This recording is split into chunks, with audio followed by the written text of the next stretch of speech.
안녕하십니까. 박철호 메밀TV의 박철호입니다.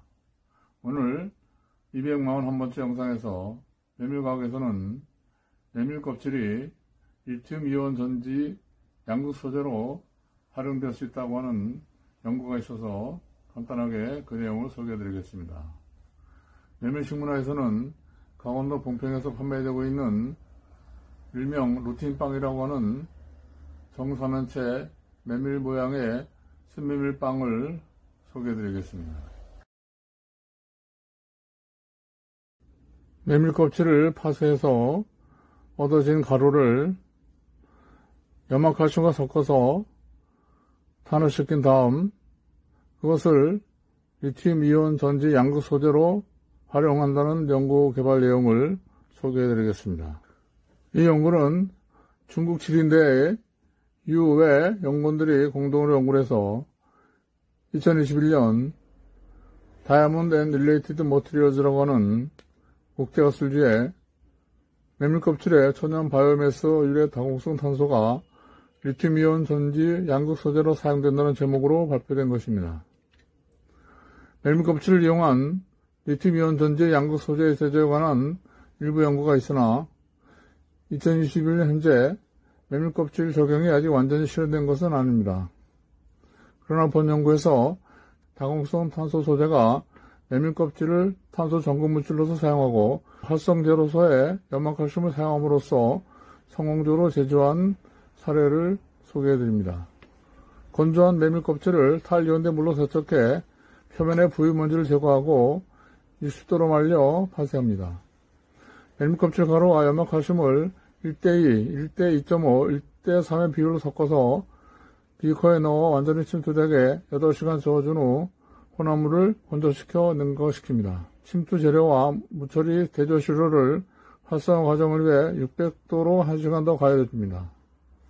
식힌 시료를 갈아서 초음파 세척을 위해 2몰의 염산으로 녹여줍니다. 그 시료를 중성으로 탈이온대 물로 세척해 잔여 염화칼슘, 마그네슘, 칼륨이온 및 기타 불순물을 제거하고 건조시킵니다. 최종 얻어진 시료를 BHC2, BHC2.5, BHC3으로 표시합니다. 염화칼슘을 처리하지 않은 부처리 시료를 BHC로 표시합니다. 수상목으로는 메밀 껍질의 열무계 분석, 즉 TGA, 가루 엑슨 해절계 XRD, 암암 분석 등 시료의 특성과 충전 방전 프로필, 주기적인 볼타모그램, 즉 전압곡선, 나이키스트 플롯 등 전기화학적 성질을 조사했는데 이 영상에서는 그중 핵심 요점만 간략히 설명하겠습니다. 이것은 메밀 껍질을 염화칼슘으로 활성화해서 제조하는 바이오매스 다공성 탄소 소재의 생성 기작을 나타낸 그림입니다. 고온 열분해와 활성화 과정에서 염화칼슘은 전구물질 길지성의 화학물질의 부식을 증진합니다. 그것은 또한 셀룰로즈 섬유와 부분적으로 단량치로 분해된 헤미셀룰로즈와 리그닌을 지속적으로 분리합니다. 이러한 조성물의 해체는 전구물질의 재구성을 가져옵니다. 탄화 과정에서 염화칼슘은 탄소 소재의 방향적 하와 공급 구조의 형성을 촉진하면서 메밀 껍질의 탄소 골격을 형성합니다. 메밀 껍질을 고온 탄화로 활성화시키면 탄소가 재배열되고 염화칼슘 형성 골격에 용착되어 무정형의 흑연 미정지를 가져옵니다. 실온에서 반응이 완성되면 잔여 염화칼슘이 세척되고 다공성 탄소의 공급 구조가 형성됩니다. 질소 대기 속에서 메밀 껍질의 열 무게 분석, 즉 TGA 결과 메밀 껍질의 품질은 120도 이전에는 메밀 껍질의 수분 증발 때문에 유해력이 감소해서 물 질량 손실률이 6%에 이릅니다. 120도 이상 되면 품질의 변화가 없습니다.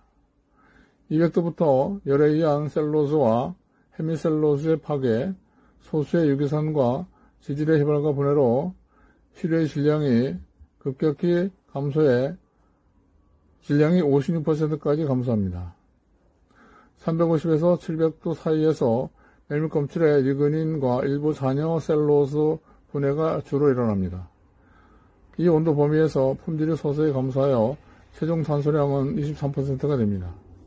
350에서 500도 사이에서 바이오매스에 더 무거운 하이드로카본, 즉 타르의 증류가 일어나고 500도씨 이상에서는 기본 구조가 형성되어 실의 무게가 약간 감소할 뿐입니다. 이것이 450과 600도 사이에서 화학적 활성화가 이루어지는 이유입니다. 즉 BHC 포함해서 모든 맨밀급 시료는 23.5도와 43.6도 근처에 두 개의 넓은 회절 피크를 갖습니다. 활성제, 즉 염화칼슘의 추가로 시료의 피크가 더 넓어지고 약해집니다. 즉 탄소 구조가 파괴되어 무정형의 탄소가 얻어지는데요. 이러한 무정형 구조는 리튬이온을 삽입하거나 제거하기에 좋은 것입니다. 그러나 염화칼슘 배합비, 즉 농도에 따른 회절 피크의 강도에는 차이가 없습니다. 라맘 스펙트럼 분석에서 무처리, 즉 BHC에 비해 염화칼슘 처리 시료의 D밴드와 G밴드 강도가 높았고, 이러한 탄소층 장애 구조는 충전과 방전 과정에서 리튬이온의 더 활성적인 사이트를 제공하기에 좋은 것으로 알려집니다.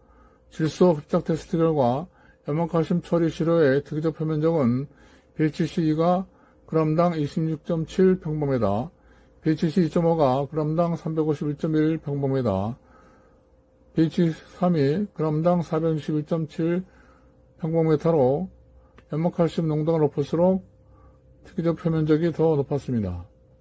높은 특이적 표면적은 전해액 전극 접촉 접속기와 충전 전도 반응을 위한 다수의 활성 사이트를 제공합니다.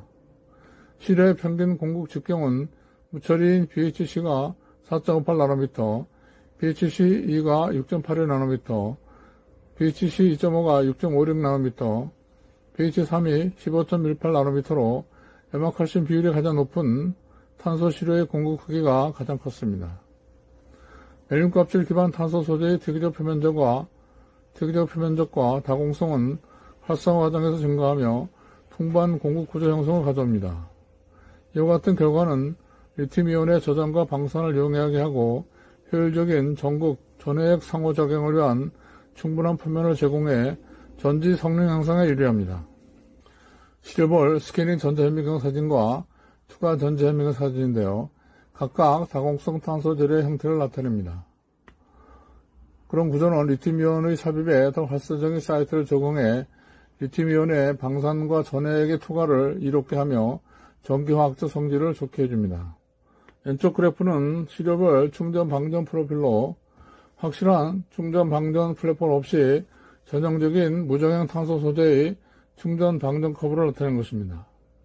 첫 사이클에서 BHC 2.5, BHC 3의 방전 특이 능력은 각각 g당 737.1, 1689.4, 1891.6, 1722.1 mAh입니다. g당 mAh는 양극 활물질 1g을 저장할 수 있는 전기 또는 전자의 양을 나타내는 것입니다. 이러한 수치는 각각 g당 426.5, 894.7, 1108.9, 1031.1 mAh, 즉 충전 특이 능력에 해당합니다. 참고로 천연 흑연은 g당 350 mAh입니다. 오른쪽 그래프는 주기적인 충전 방전으로 다공성 탄소의 전기화학적 성능을 나타내는 것입니다. BHC 2.5가 가장 높은 최초의 방전 특이 능력 g당 1891.6 mAh를 나타내고 150 사이클 후 나머지가 g당 715 mAh입니다. BHC 2.5의 주기적 성능이 안정적이며 이것은 BHC 2.5 탄소 시료가 미세 공급과 중간 공급의 농도가 더 높은 데 기인하는 것입니다. 왼쪽 그래프는 시료의 주기적 전압 공솔이고요. 오른쪽은 살균평가 결과인데요. 시료의 주기적 전압 곡선은 시료의 충전 저장 행동을 나타내며 초당 0.5mV 스캐닝 비율에서 0.01에서 3V 범위로서 전형적인 무정형 탄소의 전압 곡선을 나타내는 것입니다. 피팅 테스트, 즉 착용 평가 결과 충전 변동 저항은 BHC 2.5가 465.6 오메가로 가장 낮았습니다. 이 표는 리튬이온 전지 양극 소재로 사용된 메밀과 그 밖에 다른 바이오매스 유래 탄소의 전기화학적 성질을 나타낸 것입니다. 스펀지 포멜로, 즉 자몽 비슷한 과일 껍질, 미세조류, 녹차, 해즐넛 껍질, 황마섬유, 벽껍질 즉 왕겨, 루파, 즉 수세미, 메밀껍질. 이 중에서 메밀껍질이 충전 보유 능력이 150 사이클에서 g당 715 mAh로 가장 높았습니다. 그 다음이 황마 580, 녹차 471, 스펀지 포멜로 452, 왕겨 448, 미세조류 355, 해즐넛 껍질 307, 수세미 225 mAh 순입니다.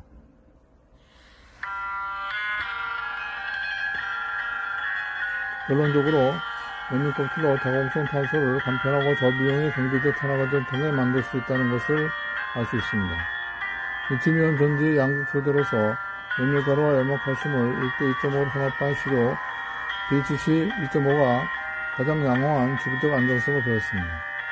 우수한 전기적 성과는 다공성 탄소의 안정적 구조와 높은 상호 연결 공급 선호를 형성하는 다수의 미세 공급과 중간 공급을 갖는 독특한 단계별 구조에 기인합니다. 이 연구는 고성능의 리튬이온 전지 양극 소재 가능성을 갖는 폐기물인 메밀껍질을 다공성 탄소 소재로 활용하는 것으로서 이는 환경적으로 효과적인 한 가지 방법임을 알 수 있습니다.